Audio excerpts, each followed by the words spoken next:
interesting. So I think he might actually play on Wednesday. I think just given those injuries we have in the center defensive mid, maybe it's looking forward saying, all right, Eric, you're going to have to play 4 games in the next 14 days. So get your rest in now because we're struggling at that position with injuries. And maybe that's another reason we're only going with one center defensive mid player is just the limited availability at that position. Well, I think we would all agree that we all have maximum faith in our manager to make these decisions because he's on a heater. He's on an absolute heater. Everything that he's touched tactically has turned to gold in the past couple of weeks. So if you think about Tuesday and whatnot, you guess Chicago Spurs asked an interesting question to guess the formation for Man U, and someone replied to it. You may as well just ask for lottery numbers because you never know what Poch is going to do. I think, and I had this discussion with Simon, I think Man United flatter to deceive. They have not beaten anybody below or above the top 12. So yeah, they drew Liverpool. I live in a world now where Huddersfield has beaten Manchester United. Oh, by the way. And that Jose said that they were the better team. Of course. Unbelievable. No. Saying that Huddersfield was. It was unbelievable. Like, I deliberately, yes. hunted down the presser thinking, oh, he's going to blame, players being out international break, all this bullshit. He was like, no, they wanted it more. They were the better team. I was blown away by that. Yeah, no, that was his quote. He said, usually it's the team that works the hardest, that wants it more, that has that desire, that gets the win. And that happened today. And I was like, what? Yeah. What the hell just happened? Yeah, no. I fully expect him to do what he did against Liverpool. I fully expect, even at home, for him to park the fucking bus. I would be shocked and astonished if they came out and attacked us. I'd be shocked, even at home. I think he's going to play for a 1-0, and he'd be satisfied with a draw. I defer to Timmy in these matters. I think you're probably right there. What's the formation? What do you think, Tim? I mean, yeah, if we're thinking they're going to park the bus, especially with their injuries that we'll get into later, I mean, I could see them just parking the bus, and the way you attack that is what we've been doing. Put 2 strikers out there. Yep. Whether it be Kane and Llorente, Kane and Son. I mean, spread that defense thin. So I would say the 3-5-2 that we've been doing. Did you find it a little odd, Tim, that if you're playing a team that's going to attack you and you're going to be able to counterattack, that you would play Sonny because he's got the speed, right, to break on the counterattack and play him up front with Kane. And we played Llorente against Real Madrid. Now, I think that was strictly a Champions League pedigree, Juventus. He's got all that, and this is what we've bought him in for. 22 times he'd played Madrid in his career. Unbelievable. No idea. That's a big number for a non-Spanish. Right? He is Spanish, but for a non-Spanish playing player, that's a lot. And that's all European competition, right? So, well, no, it includes when he was. He did play La Liga, yeah. That's Who right. did he play for? Oh, that's right, he did. I'm sorry. I apologize. Bilbao. Didn't he play for Bilbao? Yeah, I think he did. So, in these instances, like when you look at what's going to be ahead at Man United, and I think about their defensive back line, do you want the speed and pace, or do you want the player that's maybe not so fast, but he's got the aerial skills, the header that can possibly find its way in? And for that, guess the formation against Man United. Who the fuck knows, man? I don't know. I don't see us playing 4-2-3-1 or playing anything defensive, even on the road at Old Trafford. I think we're going to play 5 at the back with the wing backs. I can fully see Winks just Winks playing that central mid role. Maybe nothing diverging from what we did today. Is this an injury whisperer time segue? I mean, because that plays a role, right? I don't know who's out. No, I mean, I say. I'll get into that later, but I think this is a good segue to go into Madrid because I'm putting Llorente up there. Okay. He was excellent this past week against Madrid. The way he flicks the ball on with his head, I mean, that can be lethal moving forward. Kane's 1v1 chance against Navas, that all starts with a pass from Hugo in our own box. Llorente flicks it to Eriksen, continues his run, gets the ball back, and plays Kane in just one-on-one with the keeper. Yeah. And then, it happened again off of a goal kick he did it again. He flicks it on with his head to Kane in the box. And I mean, just the ability to do that, that's something that I haven't seen that. I mean, I don't know, Sammy, was Crouch a player that could do that? Yeah, I mean, we seemed to play two up front when he was playing. But I mean, can he flick it on with the precision that Llorente showed to be able to? He did a lot of that at Juve, by the way. Yeah, I mean, I think that was one of his. Crouch was a bit of an enigma because he did a lot. He was, for a guy that was 6'7", he was very good with his feet as well. But he was obviously, just by way of being so tall, he was good with his head. But why do you think that'll work against United? And I'm not saying that it won't. I'm just saying, Madrid, that was he picked for Madrid because that was really the plan, or was he picked for Madrid because of his experience, his ability to hold up the ball, sort of a calming influence, not wasteful in possession, and will that and does that transcend into United? I'm certainly not saying that it won't. I'm just kind of curious to get your thoughts. No, I mean, I think he was picked for the latter, his experience there, but I don't see why it won't transcend, especially if we think they're going to park the bus, and if we've shown how we've had difficulty breaking teams down that just sit back. Yeah. This is a way to break them down. That's a great point, because I mean, if you think about it, right, that's the one thing that these having two up front seems to do. We don't seem to be I hate to use a basketball analogy, but it's kind of like a mid-court offense, right?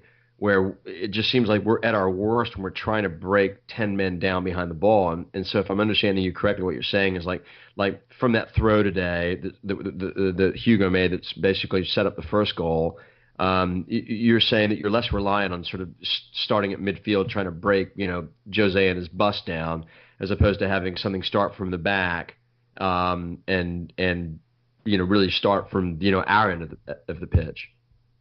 Yeah, and I think the thing that's great about Llorente is he knows his role. He's not going to come up here and try and compete for the goals with that striker. It's not going to be a two at the top system where they're competing with each other and you have situations where they're just getting greedy and won't lay the ball off.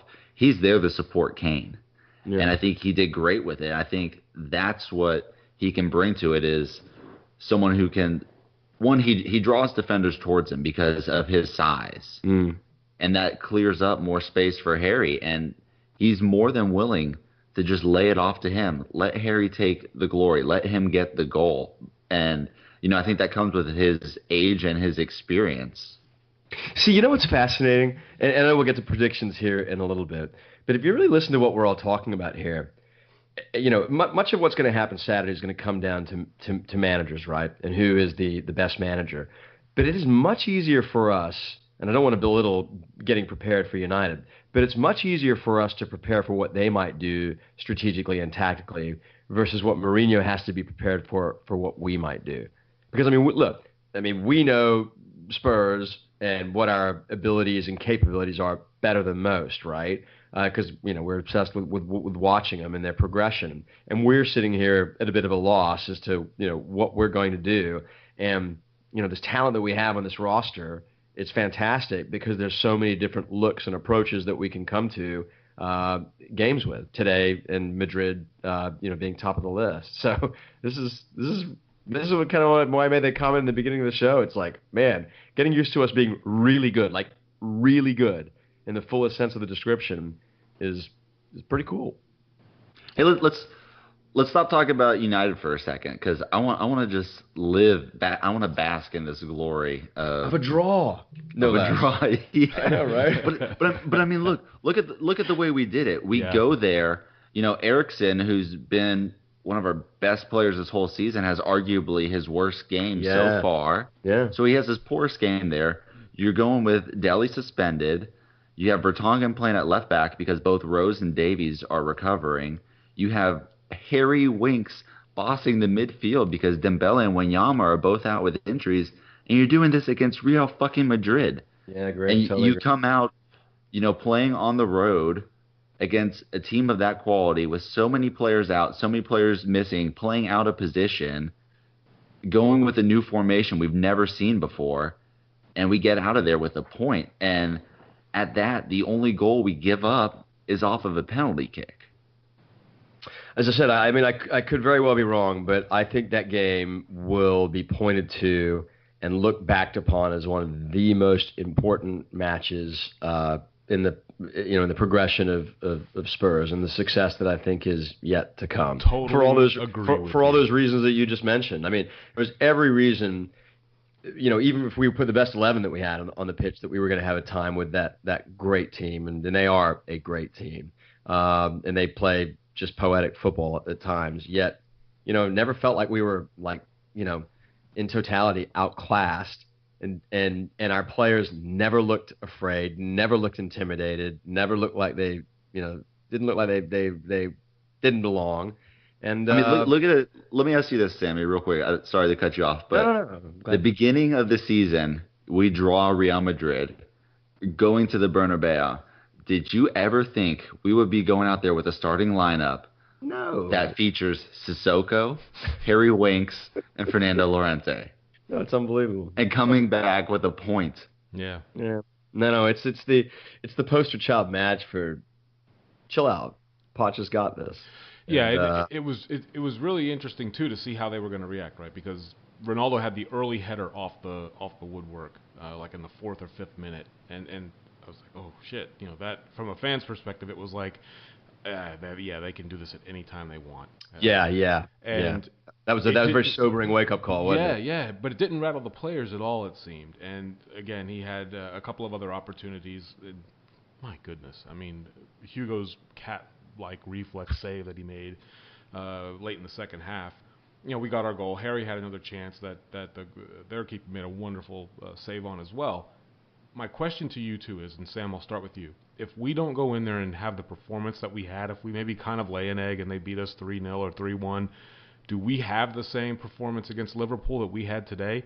Or, to your point, did that game maybe kick off what could be a very interesting holiday run for our beloved Tottenham Hotspur?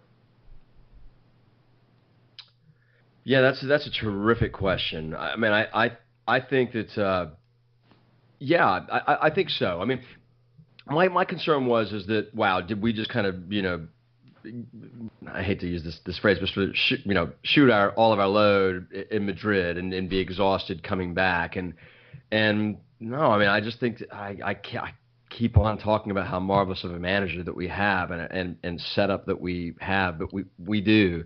You don't go get a result in Madrid and come and play. I don't care, what you may say after this match. That's a very good football team that we absolutely demolished. And the short answer to your question is yes. I think we can march on from this, and that's why I made those comments about I think this is really an inflection point game, a game that you can point to and say, man, stuff really changed here, and I could see it happening. It certainly could be wrong, but yeah, this is absolutely something to build upon. And whereas in times past we've fretted these really challenging periods of fixture congestion, man, I'm kind of relishing them. Like I'm looking forward for us to go to a place that we historically have done terrible at. I mean, I want to slap myself for saying that, but I'm unafraid. I'm unafraid. I think this team has got some stones. I think we have some stones to be up for the task. And so, yeah, I think that it's more than conceivable that game really marks a real meaningful point in our progression. Yeah, I was driving home today, and I'm not worried at all. As a fan and as a supporter, as a podcast host who has to put his thoughts and feelings out there every single week, because this is what I choose to do, I'm not at all worried. And I was driving home today, and I was thinking, how fucking critical are those two matches against Manchester City going to be to decide the title? Because I fully am entrenched in the fact that it's us and them. I don't. Well, a long way to go. Else I mean, a lot of things can happen. Injuries play a role, and fixture congestions, all these cups and things like that. And that's one thing that I was kind of thinking about today. I was like, wow, we're not even at the Christmas break yet, and so much of a season is a part of these runs that you go on. And but I contend that.